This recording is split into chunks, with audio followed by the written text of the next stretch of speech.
Enough food is produced in the world for every person to enjoy a healthy diet, yet about 1 billion of the world's 6 billion people eat too little to meet their basic caloric needs. The coexistence of food abundance and widespread hunger presents a troubling problem. To unravel it, this atlas addresses two basic questions. Where are the hungry? And why are they hungry? In answering these two questions, a third immediately arises. Is hunger inevitable?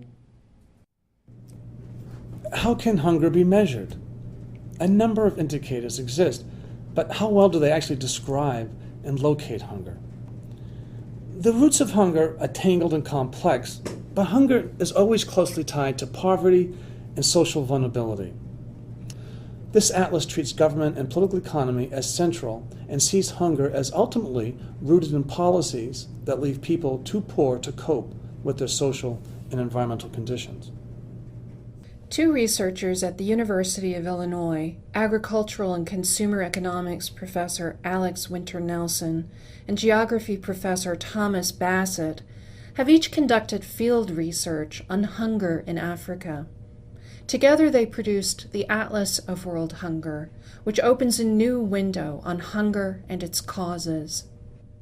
In describing and mapping hunger, Bassett and Winter Nelson wanted to capture not only those who are already in hunger's grip, but also those in danger of becoming hungry. To do this, they developed the Hunger Vulnerability Index, a measure that takes into account the national, household, and individual dimensions of hunger. On the national scale, food availability is a relatively simple matter. Is there or isn't there enough food to feed everyone in that country? Bassett and Winter Nelson simply divided the total amount of food produced or imported into a country in calories by the number of people living there. Here is their map of food supply as a percentage of daily need. Thomas Bassett. The percentage of daily need that we're measuring here is 2,300 calories per day. And this is a map that is deceiving in many ways because it suggests that some countries have more than enough calories available per person. That is, there should not be hunger in that country. And in many ways, this map was the impetus for our writing this atlas because we realized that this was inadequate indicator of hunger, that there must be other maps, other indicators we can make up that will pinpoint hunger more accurately. For example, on this map, a country like Brazil has more than enough calories per day available for its population, but we know that there are millions of people in Brazil that suffer hunger. So we decided to come up with a different indicator to show where hunger exists. At the household level, poverty, a lack of resources, is the most reliable predictor of hunger. In the Hunger Vulnerability Index, the authors included all those living on less than $2 a day. This is a higher threshold than the $1.25 per day that is commonly used as a marker of extreme poverty. Alex Winter Nelson.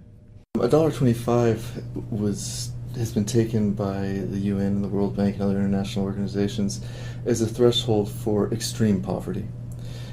So the idea that if you're living on less than can be purchased in the US for $1.25 in a day, you're extremely poor by any standard. People under that threshold are almost certainly suffering from hunger and will often be victims of early death because of their poverty.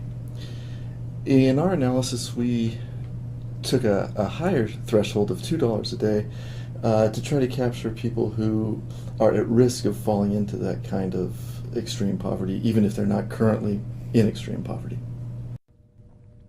To get a more detailed picture of hunger among individuals, the authors included data on child growth failure, an obvious consequence of not having enough to eat. Thomas Bassett. This is map 6.1, children with moderate or severe growth failure.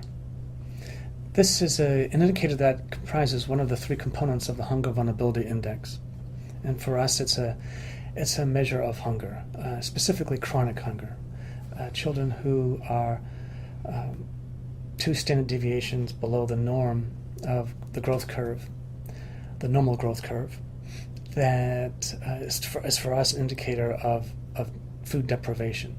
And as we can see from this map, there's high levels of growth failure or short-stature children in places like sub-Saharan Africa and South Asia and parts of Latin America, in particular Central America, and countries like Ecuador and Bolivia, Peru.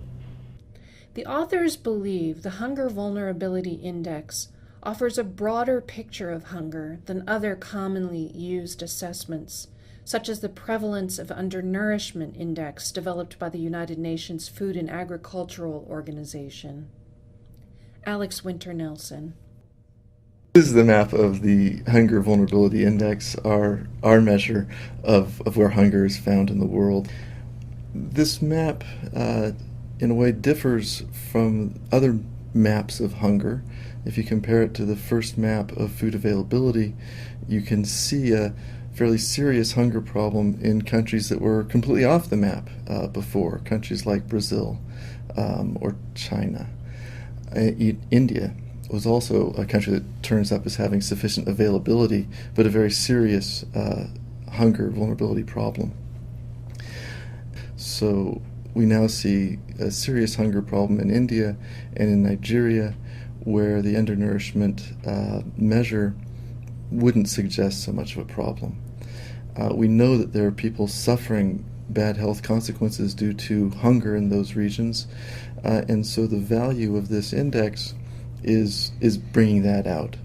I think the conceptual value is that each of these 3 components that make up the index map, if you will, directly into a level of the hunger problem. Hunger emerges out of national unavailability. Hunger emerges out of a failure of household access.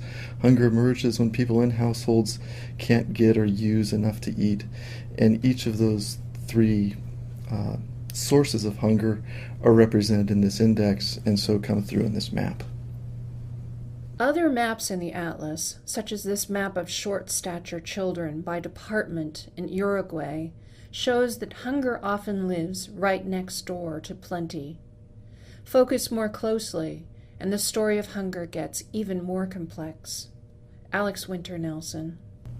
This map takes us down to a finer scale, still looking at neighborhoods within the city of Montevideo, and we see in some ways even more extreme local variation, where we have some neighborhoods in which the prevalence of short-statured children is less than 10% or 9 to 14%, right adjacent to neighborhoods where over 30% of the children have suffered growth failure, presumably due to poor nutrition.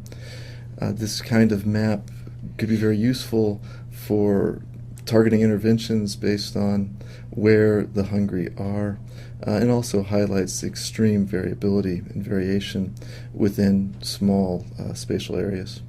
We see this map of Montevideo, and what we see is a social geography of inequality, right? And we know that these inequalities exist at multiple scales, among countries, within countries, and we see here at the scale of a city tremendous inequalities in terms of access to income and food that results in health problems, in this case, stunted children. So it just raises questions. Why? Do these disparities exist?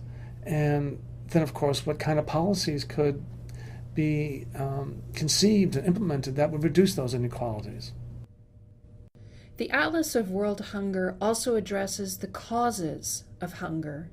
It challenges some common assumptions, like the notion that population growth drives hunger, or that hunger is the result of too little arable land per person. Alex Winter Nelson. The Atlas argues that hunger is driven primarily by poverty, which makes people more vulnerable to natural disasters or to life events that exhaust their meager resources. Many things can reduce or increase the likelihood of poor people falling into hunger. gender relations, gender rights, access to healthcare, access to education, access to technology, all influence people's vulnerability to hunger. The value of this atlas is twofold. First, it demonstrates the distribution of a very real hunger problem around the world. Second, it provides a framework for thinking about the causes of and solutions to that hunger problem. It's a tool to inform its users and also to stimulate their thinking and perhaps their actions about this issue. This is Diana Yates reporting for the University of Illinois News Bureau.